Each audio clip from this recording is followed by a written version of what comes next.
ನಮಸ್ತೆ. ಶ್ರೀ ಗಂಧದ ಗುಡಿ ಸೀರಿಯಲ್ನ ಇವತ್ತಿನ ಸಂಚಿಕೆಗೆ ಸ್ವಾಗತ. ಇನ್ನು ಯಾರೆಲ್ಲ ನನ್ನ ಚಾನಲ್ಗೆ ಸಬ್ಸ್ಕ್ರೈಬ್ ಆಗಿಲ್ಲ, ಸಬ್ಸ್ಕ್ರೈಬ್ ಮಾಡಿಕೊಂಡು ಸಪೋರ್ಟ್ ಮಾಡಿ. ಹಾಗೆ ಒಂದು ಹೈ ಬಟನ್ನ ಪ್ರೆಸ್ ಮಾಡಿ. ನಟರಾಜ್ ಅವರು ಭಾರತಿ ಮನೆ ಮುಂದೆ ಬಂದು ಗಲಾಟೆ ಮಾಡ್ತಾ ಇರ್ತಾರೆ. ಚಿದಂಬರಂ ಕತ್ತಿಗೆ ತನ್ನ ಹತ್ರ ಇದ್ದ ಟವಲ್ನ ಹಾಕಿ, ಶಕುನಿ ನಿನ್ನನ್ನು ಮೊದಲು ಸಾಯಿಸಬೇಕು, ಆವಾಗಲೇ ಎಲ್ಲ ಸರಿ ಹೋಗೋದು ಅಂತ ಕತ್ತಿಗೆ ಹಾಕಿ ಬಿಗಿತಾ ಇರ್ತಾರೆ. ಅಷ್ಟರಲ್ಲಿ ಎಲ್ಲರೂ ನಟರಾಜ ಬಿಡು, ನಟರಾಜ ಬಿಡು, ನಟರಾಜ ಅಂತ ಬಿಡಿಸ್ತಾ ಇರ್ತಾರೆ. ಅಷ್ಟರೊಳಗಡೆ ಚಂದನ ಅಲ್ಲಿಗೆ ಬಂದು ಏನು ಮಾಡ್ತಾ ಇದ್ದೀರಾ ನೀವು, ಬಿಡಿ ಇಲ್ಲಿ ಅಂತ ಅಂದ್ಬಿಟ್ಟು ಬಿಡಿಸ್ತಾರೆ. ಆಗ ನಟರಾಜ್ ಅವರು ನೀನು ಯಾಕಮ್ಮ ಇಲ್ಲಿಗೆ ಬರೋಕ್ಕೆ ಹೋದೆ ಈ ಸ್ಮಶಾನಕ್ಕೆ, ನಾನು ಇವ್ರನ್ನ ಹುಟ್ಲಿಲ್ಲ ಅಂತ ಅನ್ನಿಸ್ಬಿಡ್ತೀನಿ ಇವತ್ತು ಅಂತ ಹೇಳ್ತಿದ್ದಾಗ ಕಾತ್ಯಾಯಣಿ ಓ ಹೌದೌದು ಮನೆ ಸ್ಮಶಾನ, ನಿನ್ನ ಮನೆ ಗಾರ್ಡನ್ ನೋಡು ಅಂತ ಹೇಳ್ತಿರ್ತಾರೆ. ಅದಕ್ಕೆ ಬೇಡಮ್ಮ ನೀ ಹೋಗು ಇಲ್ಲಿಂದ, ನಾನು ಇಲ್ಲಿ ಇವ್ರನ್ನೆಲ್ಲ ವಿಚಾರಿಸ್ಕೊತೀನಿ ಅಂತ ಹೇಳಿದಾಗ ಚಂದನ ನೋಡಿ ಅಣ್ಣನ ಮೇಲೆ ನೀವು ಕೈ ಮಾಡಿದ್ದಕ್ಕೇನೆ ಇಷ್ಟೆಲ್ಲ ಆಗ್ತಾ ಇರೋದು, ದಯವಿಟ್ಟು ಆ ಕಂಪ್ಲೇಂಟ್ನ ವಾಪಸ್ ತಗೊಳ್ಳಿ ಅಂತ ಹೇಳ್ತಾಳೆ. ಆಗ ಚಿದಂಬರಂ ನೋಡಿ ಬಾಬಾ ನೀವು ತಪ್ಪು ಮಾಡಿಬಿಟ್ರಿ, ಇವನ ಮೇಲೂ ಒಂದು ಕಂಪ್ಲೇಂಟ್ ಕೊಡಬೇಕಾಗಿತ್ತು, ಆಗಲೇ ಸರಿ ಹೋಗ್ತಾ ಇತ್ತು ಅಂತ ಹೇಳ್ತಿರ್ತಾರೆ. ಆಗ ಅವ್ರ ಭಾವನು ಹೌದು ಅಂತ ಅನ್ಕೊತಾ ಇರ್ತಾರೆ. ಅಷ್ಟರಲ್ಲಿ ಚಂದನ ನೋಡಿ ದಯವಿಟ್ಟು ಕಂಪ್ಲೇಂಟ್ನ ವಾಪಸ್ ತಗೊಳ್ಳಿ, ಭಾರತಿನೇ ಅಲ್ಲಿಗೆ ಬಂದಿದ್ದು ಅಂತ ಹೇಳಿದ್ದಕ್ಕೆ ಅಲ್ವೇ ನನ್ನ ಮಗಳನ್ನ ಅವನು ತಪ್ಕೊಂಡು ನಿಂತಿದ್ರೆ ನಾನು ಸುಮ್ಮನೆ ನೋಡ್ಕೊಂಡು ನಿಂತಿರ್ಬೇಕಿತ್ತ ಅಂತ ಹೇಳಿದಾಗ ಇಲ್ಲ ಭಾರತಿನೇ ಅಲ್ಲಿಗೆ ಬಂದಿದ್ದು, ದಯವಿಟ್ಟು ಅರ್ಥ ಮಾಡ್ಕೊಳ್ಳಿ, ಸುಮ್ಮನೆ ಅವ್ರ ಜೀವನಗಳನ್ನ ಹಾಳು ಮಾಡಬೇಡಿ, ಅನ್ಯಾಯವಾಗಿ ಅವ್ರ ಜೀವನ ಹಾಳಾಗೋಗುತ್ತೆ, ದಯವಿಟ್ಟು ಕಂಪ್ಲೇಂಟ್ನ ವಾಪಸ್ ತಗೊಳ್ಳಿ ಅಂತ ಹೇಳಿದಾಗ ಅವ್ರಿಗೆ ಜೈಲೂಟನೇ ಸರಿ, ಅಲ್ಲೇ ಇರಲಿ ಬಿಡು, ಅವ್ರಿಗೆ ಆ ಲೈಫೇ ಚೆನ್ನಾಗಿರುತ್ತೆ ಅಂತ ಹೇಳ್ತಾರೆ. ನಿಮಗೇನು ಸ್ವಲ್ಪನೂ ಅರ್ಥ ಆಗ್ತಾ ಇಲ್ವಾ, ದಯವಿಟ್ಟು ಅವ್ರ ಲೈಫ್ನ ಹಾಳು ಮಾಡಬೇಡಿ, ಭಾರತಿನೇ ಅಲ್ಲಿಗೆ ಬಂದು ಮುತ್ತು ಅಣ್ಣನ ತಪ್ಕೊಂಡಿದ್ದು ಅಂತ ಅಂದಮೇಲೆ ತಪ್ಪು ತಾನೇ, ಭಾರತಿ ತಾನೇ ತಪ್ಪು ಮಾಡಿದ್ದು, ದಯವಿಟ್ಟು ಅರ್ಥ ಮಾಡ್ಕೊಳ್ಳಿ ಅಂತ ಹೇಳಿದರೆ ಯಾರೂ ಕೇಳ್ತಾನೆ ಇರೋದಿಲ್ಲ. ಅದಕ್ಕೆ ಚಂದನ ನೀವೆಲ್ಲ ಮನುಷ್ಯ, ನಿಮ್ಗೇನು ಸ್ವಲ್ಪನೂ ಮನುಷ್ಯತ್ವ ಅನ್ನೋದೇ ಇಲ್ವಾ ಅಂತ ಹೇಳ್ತಾ ಇರ್ತಾರೆ. ಆಗ ನಟರಾಜ್ ಅವರು ಇವರಿಗೆ ಮನುಷ್ಯತ್ವ ಅನ್ನೋದು ಇಲ್ಲ ಅಮ್ಮ, ನಾವು ನೋಡ್ಕೊತೀವಿ ಇವ್ರನ್ನ, ನೀನು ಹೋಗು ಇಲ್ಲಿಂದ ಅಂತ ಅಂದ್ಬಿಟ್ಟು ಗಲಾಟೆಗೆ ಇಳಿತಾರೆ. ಅಷ್ಟರಲ್ಲಿ ಅದ್ರ ಗ್ಯಾಪಲ್ಲಿ ಚಂದನ ಭಾರತಿನ ಮಾತಾಡ್ಸೋಕೆ ಅಂತ ಕಿಟಕಿ ಹತ್ರ ಬರ್ತಾಳೆ. ಭಾರತಿ ರೂಮ್ನಲ್ಲಿ ಒಬ್ಳೇನೆ ತುಂಬಾನೇ ಅಳ್ತಾ ಕೂತಿರ್ತಾಳೆ. ಚಂದನ ಅಲ್ಲಿಗೆ ಬಂದು ಕಿಟಕಿನಲ್ಲಿ ಭಾರತಿ ಭಾರತಿ ಅಂತ ಅಂದಾಗ ಭಾರತಿ ಕಿಟಕಿ ಹತ್ರ ಬಂದು ಚಂದನ ಅಂತ ಹೇಳಿದಕ್ಕೆ ಚಂದನ ನೋಡು ಭಾರತಿ ಅಲ್ಲಿ ಏನು ನಡೀತು ಅನ್ನೋದು ನಿನಗೆ ಮಾತ್ರ ಗೊತ್ತು, ಮುತ್ತು ಅಣ್ಣ ನಿಮ್ಮ ಹತ್ರ ಕೆಟ್ಟದಾಗ ನಡ್ಕೊಂಡ್ರ ಅಂತ ಹೇಳಿದ್ದಕ್ಕೆ ಇಲ್ಲ ಚಂದನ ಅವರು ತುಂಬಾ ಒಳ್ಳೆಯವರು ಅಂತ ಹೇಳಿದಾಗ ಈಗ ನಿಮ್ಮ ಮನೆಯವರೆಲ್ಲರೂ ಕಂಪ್ಲೇಂಟ್ ಕೊಟ್ಟು ಅವ್ರನ್ನ ಜೈಲಿಗೆ ಹಾಕಬೇಕು ಅಂತ ಅಂದ್ಕೊತಾ ಇದ್ದಾರೆ ಗೊತ್ತಾ ನಿನಗೆ ಅಂತ ಹೇಳಿದ್ದಕ್ಕೆ ಹೌದು ಚಂದನ ಗೊತ್ತು, ಅದೆಲ್ಲ ತಪ್ಪು, ಮಾವ ಏನೂ ಮಾಡಿಲ್ಲ, ಮಾವ ತುಂಬಾ ಒಳ್ಳೆಯವರು ಅಂತ ಹೇಳಿದಾಗ ಈಗ ನೋಡು ಅಲ್ಲಿ ಏನು ನಡೆದಿದೆ ಅನ್ನೋದು ನಿನಗೆ ಮಾತ್ರ ಗೊತ್ತು, ಸೊ ನೀನೇ ಸತ್ಯ ಬಂದು ಹೇಳಬೇಕು ಅಂತ ಹೇಳಿದ್ದಕ್ಕೆ ಅದು ನನ್ನನ್ನು ಕ್ಷಮಿಸ್ಬಿಡು ಚಂದನ, ನನ್ನ ಪರಿಸ್ಥಿತಿ ನೀನೇ ನೋಡ್ತಾ ಇದೆಯಲ್ಲ ನಾನು ಹೇಗಿದ್ದೀನಿ ಅಂತ, ನಾನು ಹೇಗೆ ಬಂದಲ್ಲಿ ಸತ್ಯ ಹೇಳಲಿ ಅಂತ ಹೇಳಿದ್ದಕ್ಕೆ ಸರಿ ಆಯಿತು ನಿನ್ನ ನಂಬರ್ನ ಕೊಡು, ಬೇಜಾರು ಮಾಡ್ಕೋಬೇಡ ನೀನು ಅಂತ ಹೇಳಿದಾಗ ಭಾರತಿ ನಂಬರ್ನ ಹೇಳ್ತಾಳೆ. ಸರಿ ಆಯ್ತು ನಿಂತು ನಾನು ಇನ್ನು ಬರ್ತೀನಿ ಅಂತ ಹೇಳಿಬಿಟ್ಟು ಚಂದನ ಅಲ್ಲಿಂದ ಹೊರಡ್ತಾಳೆ. ಮುತ್ತು ತಮ್ಮಂದಿರು ಎಲ್ಲರೂ ಪೊಲೀಸ್ ಸ್ಟೇಷನ್ನಲ್ಲಿ ಕೂತಿರ್ತಾರೆ. ಆಗ ಮುತ್ತು ಇನ್ಸ್ಪೆಕ್ಟರ್ ಮುಂದೆ ಬಂದು ಸರ್ ಕಂಪ್ಲೇಂಟ್ ಇರೋದು ನನ್ನ ಮೇಲಲ್ವಾ ಸರ್, ದಯವಿಟ್ಟು ನನ್ನನ್ನು ಇಟ್ಕೊಳ್ಳಿ ಸರ್, ಆದರೆ ನನ್ನ ತಮ್ಮಂದಿರನ್ನ ಬಿಟ್ಬಿಡಿ ಸರ್, ಅವ್ರದ್ದು ಏನೂ ಇದರಲ್ಲಿ ತಪ್ಪಿಲ್ಲ ಸರ್ ಅಂತ ಹೇಳಬೇಕಾದ್ರೆ ಜಾಸ್ತಿ ಮಾತಾಡಿದ್ರೆ ಒಳಗೆ ಲಾಕಪ್ ಒಳಗೆ ಹಾಕ್ಬಿಡ್ತೀನಿ, ಹೋಗಿ ಕೂತ್ಕೋ ಅಂತ ಹೇಳ್ತಾ ಇರ್ತಾರೆ. ಅಷ್ಟರೊಳಗಡೆ ಕಂಟಿ ಬಂದು ಯಾಕೆ ಸರ್, ಯಾಕೆ ಕೂತ್ಕೋಬೇಕು ಸರ್, ನ್ಯಾಯ ಕೇಳಿದರೆ ಯಾಕೆ ಸರ್ ಕೂತ್ಕೋಬೇಕು, ಅವ್ರಿಗೊಂದು ನ್ಯಾಯ ನಮಗೊಂದು ನ್ಯಾಯನ, ಅವ್ರು ಏನು ಮಾಡಿದ್ರು ಬಿಟ್ಬಿಡ್ತೀರಾ, ನಾವು ಏನೇ ಮಾಡಿಲ್ಲ ಅಂದ್ರೂ ತಪ್ಪು ಅಲ್ವಾ ಸರ್ ಅಂತ ಹೇಳಬೇಕಾದ್ರೆ ನಾನು ಇವಾಗ FIR ಫೈಲ್ ಮಾಡಿ ನಿನ್ನನ್ನು ಹಾಕಿದ್ರೆ ಒಳಗೆ ರೌಡಿ ಶೀಟರ್ ಆಗಿಬಿಡ್ತೀನಿ ಅಂತೀಯ, ಹೋಗು ಕೂತ್ಕೋ ಹೋಗು, ನನ್ನ ಹತ್ರನೇ ದಬ್ಬಾಳಿಕೆ ಮಾಡೋಕ್ಕೆ ಬರ್ತೀಯಾ ನೀನು ಅಂತ ಅಂದಾಗ ಮುತ್ತು ಅವನ್ನ ತಡೆದು ಹೋಗು ಕೂತ್ಕೋ ಹೋಗ ಅಂತ ಕಳಿಸ್ತಾರೆ. ಹಂಗ ಮುತ್ತು ಸರ್ ಅವ್ರು ಹೇಳಿರೋದೆಲ್ಲ ಸುಳ್ಳು ಸರ್ ಅಂತ ಹೇಳಕ್ಕೆ ಹೋಗಿದ್ದಕ್ಕೆ ನಿನ್ನನ್ನು ಒಳಗೆ ಹಾಕ್ಬಿಡ್ತೀನಿ, ಬಾಯಿ ಮುಚ್ಕೊಂಡು ಹೋಗಿ ಕೂತ್ಕೋ ಅಂತ ಹೇಳಿದಾಗ ಮುತ್ತು ವಾಪಸ್ ಬಂದು ಕೂತ್ಕೊತಾರೆ. ಅಷ್ಟರಲ್ಲಿ ಚಂದನ ಪೊಲೀಸ್ ಸ್ಟೇಷನ್ಗೆ ಬರ್ತಾಳೆ. ಮಯೂರ ಎಲ್ಲರೂ ಬಿಡಿಸಿ ಅದಕ್ಕೆ ನಮ್ಮನ್ನು ಅನ್ನೋ ಥರ ರಿಯಾಕ್ಟ್ ಮಾಡ್ತಾರೆ. ಆಗ ಚಂದನ ಇನ್ಸ್ಪೆಕ್ಟರ್ ಮುಂದೆ ಬಂದು ಸರ್ ದಯವಿಟ್ಟು ನನ್ನ ಮಾತನ್ನು ಕೇಳಿ, ಇವ್ರು ಯಾರೂ ಆ ತಪ್ಪನ್ನ ಮಾಡಿಲ್ಲ, ದಯವಿಟ್ಟು ಅವ್ರನ್ನ ಬಿಟ್ಬಿಡಿ ಸರ್ ಅಂತ ಹೇಳಿದಾಗ ಸರಿನಮ್ಮ ನೀನು ಯಾರಮ್ಮ ಅಂತ ಹೇಳಿದ್ದಕ್ಕೆ ಚಂದನ ಸುಮ್ಮನೆ ನಿಂತಿರ್ತಾಳೆ. ಇವ್ರಿಗೂ ನಿನಗೂ ಏನು ಸಂಬಂಧ ಅಂತ ಕೇಳಿದೆ, ನೀನು ನೋಡಿದ್ರೆ ದೊಡ್ಡ ಮನುಷ್ಯರು ಮಗಳು ಅನ್ನಂಗೆ ಕಾಣಿಸ್ತೀಯಾ, ಚೆನ್ನಾಗಿ ಓದಿದೀಯಾ ಅಂತಲೂ ಅನ್ನಿಸ್ತಾ ಇದೆ, ಆದರೆ ಇವ್ರಿಗೂ ನಿನಗೂ ಏನು ಸಂಬಂಧ ಅಂತ ಕೇಳಿದಾಗ ಒಂದು ಕ್ಷಣ ಸುಮ್ಮನೆ ನಿಂತಿದ್ದು ಸರ್ ನಾನು ಅಲ್ಲಿ ಹರಿಶ್ಚಂದ್ರ ಇದ್ದಾರಲ್ಲ ಅವ್ರ ವೈಫು ಅಂತ ಹೇಳ್ತಿಂತಾಳೆ. ಆಗ ಇನ್ಸ್ಪೆಕ್ಟರು ಇಲ್ಲಿ ಹರಿಶ್ಚಂದ್ರ ಯಾರು ಅಂತ ಹೇಳಿದಾಗ ಅಲ್ಲಿ ಹರಿ ಕೈ ಎತ್ತಿ ನಾನೇ ಸರ್ ನಾನೇ ಅಂತ ಹೇಳಿಬಿಟ್ಟು ಮುಂದೆ ಬಂದು ಸರ್ ನಾನೇ ಸರ್ ಹರಿಶ್ಚಂದ್ರ, ಇವ್ರು ನನ್ನ ವೈಫು, ನಾನೇ ಇವ್ರ ಹಸ್ಬೆಂಡು ಅಂತ ಹೇಳ್ತಾನೆ. ಸರಿ ಅಲ್ಲಿ ಹೋಗಿ ಕೂತ್ಕೊಳ್ಳಯ್ಯ ಅಂತ ಹೇಳಿದಾಗ ಅಲ್ಲೇ ನಿಂತಿರ್ತಾನೆ ಹರಿ. ಹೋಗಿ ಕೂತ್ಕೋ ಅಂದೆ ಅಂತ ಹೇಳಿದಾಗ ಹರಿ ವಾಪಸ್ ಹೋಗಿ ಕೂತ್ಕೊತಾನೆ. ಸರಿ ನೀನು ಹೇಳಮ್ಮ ಅಂತ ಅಂದಾಗ ಸರ್ ಅಲ್ಲಿ ಏನು ನಡೀತು ಅನ್ನೋದು ನನಗೆ ಗೊತ್ತಿದೆ ಸರ್, ಇವ್ರದ್ದು ಏನೂ ತಪ್ಪಿಲ್ಲ ಸರ್ ಅಂತ ಹೇಳಿದಾಗ ಇನ್ಸ್ಪೆಕ್ಟರು ನೋಡಮ್ಮ ಅವ್ರ ಅಪ್ಪ ಅಮ್ಮ ಕಂಪ್ಲೇಂಟ್ ಕೊಟ್ಟಿರೋ ಪ್ರಕಾರ ಈ ಮುತ್ತು ಅನ್ನೋನು ಭಾರತಿನ ಲವ್ ಮಾಡ್ತಿದ್ದಂತೆ. ಭಾರತಿಗೆ ಮದುವೆ ಫಿಕ್ಸ್ ಆಗಿದೆ. ಭಾರತಿನ ಮನೆ ಕರೆಸ್ಕೊಂಡು ಅವನು ಅಬ್ಯೂಸ್ ಮಾಡೋದಕ್ಕೆ ಟ್ರೈ ಮಾಡಿದ್ನಂತೆ. ಆಗ ಬಿಡಿಸೋದಕ್ಕೆ ಅಂತ ಅವ್ರ ಅಪ್ಪ ಅಮ್ಮ ಬಂದು ಸರಿಯಾದ ಟೈಮ್ಗೆ ಕರ್ಕೊಂಡು ಹೋಗಿದ್ದಾರೆ. ಆ ಕೋಪಕ್ಕೆ ಇವರೆಲ್ಲರೂ ಅವ್ರ ಮನೆಗೆ ಹೋಗಿ ನುಗ್ಗಿ ಅವ್ರಿಗೆ ಹೊಡೆದಿದ್ದಾರೆ ಅಂತ ಕಂಪ್ಲೇಂಟ್ ಕೊಟ್ಟಿದ್ದಾರೆ ಅಂತ ಹೇಳಿದಾಗ ಅಯ್ಯೋ ಇಲ್ಲ ಸರ್ ಅದೆಲ್ಲ ಸುಳ್ಳು ಸರ್ ಅಂತ ಚಂದನ ಹೇಳ್ತಾಳೆ. ಹಾಗೆ ಮುತ್ತುಗೆ ತುಂಬಾ ಬೇಸರ ಆಗ್ತಾ ಇರುತ್ತೆ, ಎಲ್ರಿಗೂ ಗಾಬರಿ ಆಗುತ್ತೆ. ಆಗ ಚಂದನ ಸರ್ ಅಲ್ಲಿ ಏನು ನಡೀತು ಅನ್ನೋದನ್ನ ನಾನು ಕಣ್ಣಾರೆ ನೋಡಿದ್ದೀನಿ, ಇಷ್ಟೆಲ್ಲ ಆಯಿತು ಸರ್ ಅಂತ ಅಲ್ಲಿ ನಡೆದಿದ್ದನ್ನೆಲ್ಲ ಇನ್ಸ್ಪೆಕ್ಟರ್ ಹತ್ರ ಹೇಳ್ತಾಳೆ. ದಯವಿಟ್ಟು ಇವ್ರನ್ನೆಲ್ಲ ಬಿಟ್ಬಿಡಿ ಸರ್, ಅಲ್ಲಿ ನಡೆದಿರೋದ್ರಲ್ಲಿ ಇವ್ರದ್ದು ಏನೂ ತಪ್ಪಿಲ್ಲ ಸರ್ ಅಂತ ಹೇಳಿದಾಗ ಅಲ್ಲಮ್ಮ ಆ ಹುಡುಗಿ ಅಷ್ಟೇ ಅಲ್ಲ ಅವ್ರ ಅಪ್ಪನ ಮೇಲೆ ಇವರು ಹೊಡೆದು ಕೈನ ಮುರಿದಿದ್ದಾರೆ ಅಂತಲೂ ಕಂಪ್ಲೇಂಟ್ ಬಂದಿದೆ ಅಂತ ಹೇಳಿದಾಗ ಇಲ್ಲ ಸರ್ ಅವರೇ ಬಂದು ಅಣ್ಣನ ಮೇಲೆ ಕೈ ಮಾಡಿದ್ದು ಸರ್, ಎಲ್ಲ ಭಾರತಿ ಗೊತ್ತು ಸರ್, ಬೇಕಾದರೆ ಭಾರತಿನ ಒಂದ್ಸಲ ಕೇಳಿ ನೋಡಿ ಸರ್, ಅವಳು ಹೇಳಿದ್ರೆ ನಾನು ಒಪ್ಕೊತೀನಿ ಸರ್, ದಯವಿಟ್ಟು ಅವಳನ್ನ ಕೇಳಿ ಸರ್ ಅಂತ ಹೇಳಿದಾಗ ಇಲ್ಲಮ್ಮ ಯಾಕೆ ಅಂತ ಅಂದರೆ ಯಾವ ಅಪ್ಪ ಅಮ್ಮನೂ ಮಗಳ ಮೇಲೆ ಅಬ್ಯೂಸ್ ನಡೆದಿದೆ ಅಂತ ಕಂಪ್ಲೇಂಟ್ ಕೊಡಲ್ಲ, ಅಂಥದ್ರಲ್ಲಿ ಇವರು ಪೊಲೀಸ್ ಸ್ಟೇಷನ್ಗೆ ಬಂದು ಕಂಪ್ಲೇಂಟ್ ಕೊಟ್ಟಿದ್ದಾರೆ.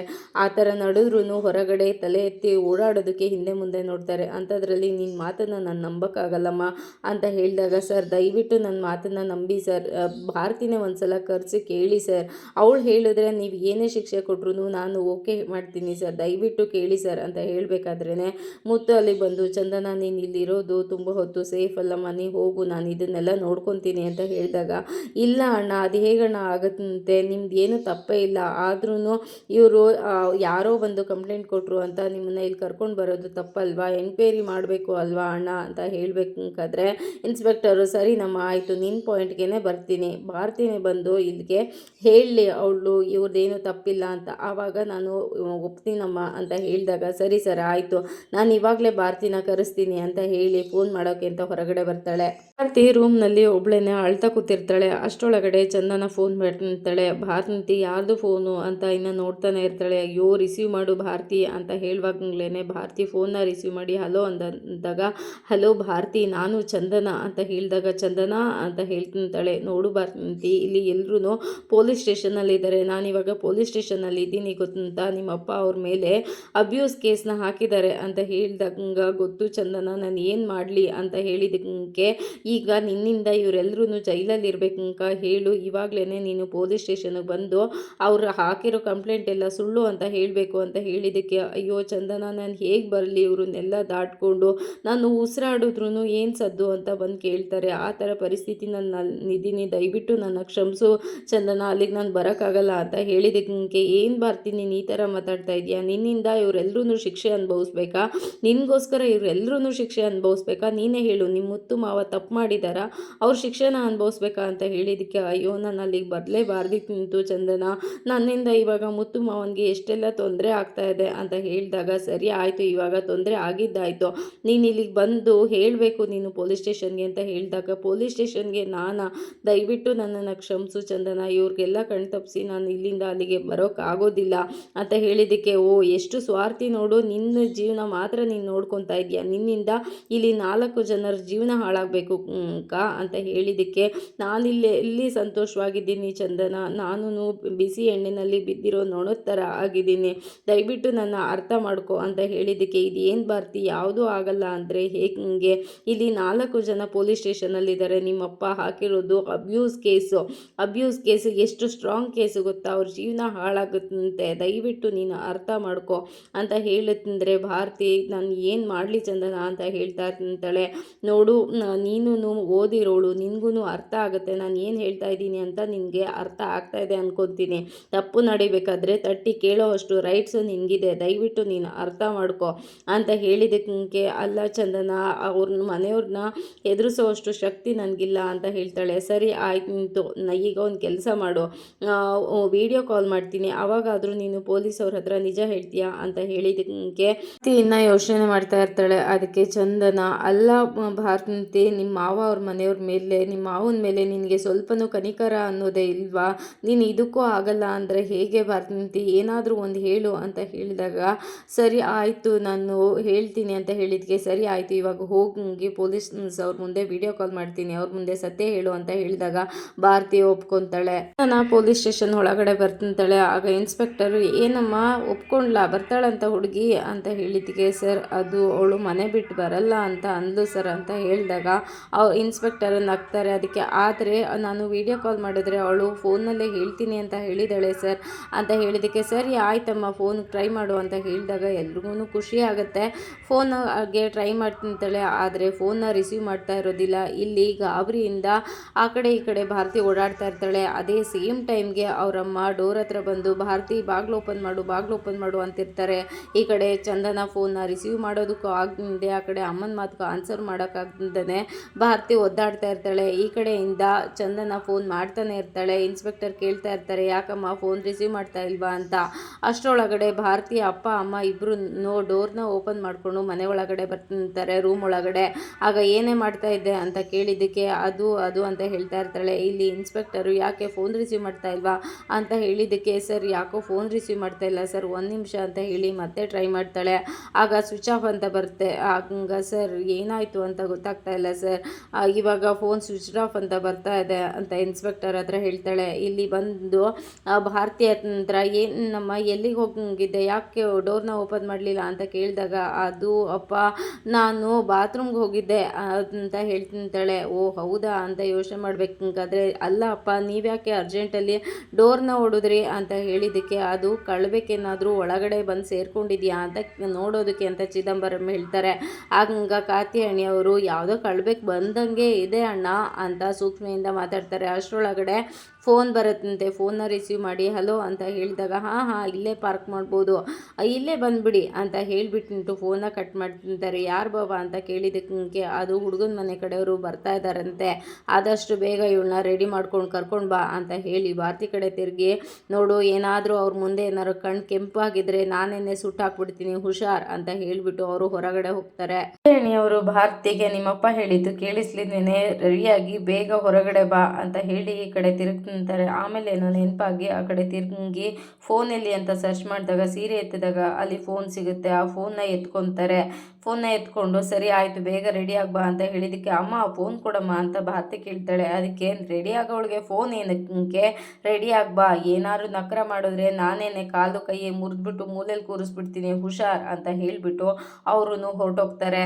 ಏನು ಮಾಡೋದು ಅಂತ ಗೊತ್ತಾಗ್ದೇ ಒದ್ದಾಡ್ತಾ ಇರ್ತಾರೆ. ಇಲ್ಲಿ ಇನ್ಸ್ಪೆಕ್ಟರು ಚಂದನ ಹತ್ರ, ನಮ್ಮನ್ನೇನು ಕುರಿಗಳು ಅಂತ ಅಂದ್ಕೊಂಡಿದ್ಯಾ, ನಮ್ಮ ಜೊತೆ ಏನು ಆಟ ಆಡ್ತಾ ಇದೆಯಾ ಅಂತ ಕೇಳಿದ್ದಕ್ಕೆ, ಇಲ್ಲ ಸರ್ ಈಗ 5 ನಿಮಿಷದ ಮುಂಚೆ ಅವಳ ಜೊತೆ ಮಾತಾಡಿದೆ ಸರ್, ಆದರೆ ಇವಾಗ ಫೋನ್ ಸ್ವಿಚ್ ಆಫ್ ಅಂತ ಬರ್ತಾ ಇದೆ, ಮೋಸ್ಟ್ಲಿ ಏನೋ ಪ್ರಾಬ್ಲಮ್ ಆಗಿದೆ ಸರ್, ಅವ್ರ ಅಪ್ಪ ಅಮ್ಮ ಏನೋ ತೊಂದರೆ ಕೊಡ್ತಾ ಇದ್ದಾರೆ ಸರ್, ಅವಳ ಬಗ್ಗೆ ನನಗೆ ಗೊತ್ತು ಸರ್, ದಯವಿಟ್ಟು ನನ್ನನ್ನು ನಂಬಿ ಸರ್, ಏನೂ ತಪ್ಪೇ ಮಾಡದೇ ಇರೋವಂಥ ಅಮಾಯಕರಿಗೆ ಶಿಕ್ಷೆ ಆಗಬಾರ್ದು ಅಲ್ವಾ ಸರ್ ಅಂತ ಹೇಳಿದ್ದಕ್ಕೆ, ನೋಡಮ್ಮ ನೀವೇ ಯಾರ ಹತ್ರ ಬೇಕಾದರೂ ವಿಚಾರಿಸಿ ಸರ್ ಅಂತ ಹೇಳಿದಾಗ, ನೋಡಮ್ಮ ಇವ್ರ ಹತ್ರ ವಿಚಾರಿಸೋದಕ್ಕೆ ಏನಮ್ಮ ಇದೆ, ಯಾರು ಬೇಕಾದರೂ ಹೇಳ್ತಾರೆ, ಇವ್ರು ಯಾರೂ ಸರಿ ಇಲ್ಲ ಅಂತವ, ನೀನು ಇವ್ರ ಮನೆಗೆ ಮದುವೆ ಆಗಿ ಬಂದಿದೆಯಾ, ಅದಕ್ಕೆ ಇವ್ರ ಪರವಾಗಿ ಮಾತಾಡ್ತಾ ಇದೆಯಾ ಅಂತ ಹೇಳಿದ್ದಕ್ಕೆ, ಇಲ್ಲ ಸರ್ ಅದೊಂದೇ ಕಾರಣ ಅಲ್ಲ ಸರ್, ಯಾಕೆ ಅಂತ ಅಂದರೆ ಯಾರೇ ಕಂಪ್ಲೇಂಟ್ ಕೊಟ್ರು ಅದನ್ನು ವಿಚಾರಿಸಿ ಅರೆಸ್ಟ್ ಮಾಡಬೇಕಾಗಿರೋದು ನಿಮ್ಮ ಕರ್ತವ್ಯ ಅಲ್ವಾ ಸರ್, ಅದಕ್ಕೋಸ್ಕರ ಕೇಳ್ಕೊತಾ ಇದ್ದೀನಿ, ನೇಣ್ಗಂಬಾಗ ಏರ್ಸೋಕ್ಕಿಂತ ಮುಂಚೆನೂ ಅವ್ರ ಕೊನೆ ಆಸೆ ಏನು ಅಂತ ಕೇಳ್ತಾರಂತೆ. ಹಾಗಾಗಿ ಇವ್ರ ಪರವಾಗಿ ಇದೊಂದು ನಡೆಸ್ಕೊಡಿ ಸರ್, ಒಂದೇ ಒಂದು ಚಾನ್ಸ್ ಕೊಡಿ ಸರ್, ಕೊನೆಯದಾಗಿ ನಾನು ಪ್ರೂವ್ ಮಾಡ್ತೀನಿ. ಈಗ ಭಾರತಿನೇ ನೇರವಾಗಿ ಕೇಳೋಣ ಸರ್, ಭಾರತಿ ಏನಾದರೂ ಇಲ್ಲ ಇವ್ರು ತಪ್ಪು ಮಾಡಿದ್ದಾರೆ ಅಂತ ಹೇಳಿದ್ರೆ ನಾನು ನಿಮ್ಮನ್ನು ಪ್ರಶ್ನೆ ಮಾಡಲ್ಲ ಸರ್, ನಾನು ಸುಮ್ಮನೆ ಆಗ್ಬಿಟ್ಟಿರ್ತೀನಿ, ನೀವು ಅವ್ರಿಗೆ ಏನು ಬೇಕಾದ್ರೂ ಶಿಕ್ಷೆ ಕೊಡ್ಬೋದು ಸರ್, ಆದರೆ ಸುಮ್ಮನೆ ಅಮಾಯಕರಿಗೆ ಶಿಕ್ಷೆ ಆಗಬಾರ್ದು ಅಲ್ವಾ ಸರ್, ದಯವಿಟ್ಟು ನನ್ನನ್ನು ನಂಬಿ ಸರ್ ಅಂತ ಹೇಳ್ತಾ ಇರ್ತಾಳೆ. ಸೀರೆನ ಹಾಕೊಂಡು ಅಳ್ತಾ ಬೆಡ್ ಮೇಲೆ ಮಲಗಿರ್ತಾಳೆ. ಅಷ್ಟರೊಳಗಡೆ ಅವ್ರ ಅಮ್ಮ ಅಲ್ಲಿಗೆ ಬರ್ತಾರೆ. ಏನೇ ಇದು ರೆಡಿ ಆಗು ಅಂತ ಅಂದರೆ, ಇನ್ನೂ ಅಳ್ತಾ ಮಲಗಿದೀಯಾ ನೀನು, ತಗೋ ಈ ಒಡವೆನ ಹಾಕೊಂಡು ಬೇಗ ರೆಡಿ ಆಗ್ಬಾ ಅಂತ ಹೇಳಿದಾಗ, ಅಲ್ಲಮ್ಮ ಮುತ್ತು ಮಾವನ ಮೇಲೆ ಯಾಕಮ್ಮ ಸುಳ್ಳು ಕಂಪ್ಲೇಂಟ್ ಕೊಟ್ರಿ, ಅವ್ರದ್ದೇನು ತಪ್ಪಿಲ್ಲಮ್ಮ ಅಂತ ಹೇಳಿದಂಗೆ ಇನ್ನು ಮಾವ ಅಂದ್ಕೊಂಡು ಕೂತಿದೀಯ ನೀನು. ಅವ್ರುಗಳೆಲ್ಲ ಅಲ್ಲಿದ್ರೇ ಸರಿ ಬುದ್ಧಿ ಬರೋದು ಅವಾಗ್ಲೇ.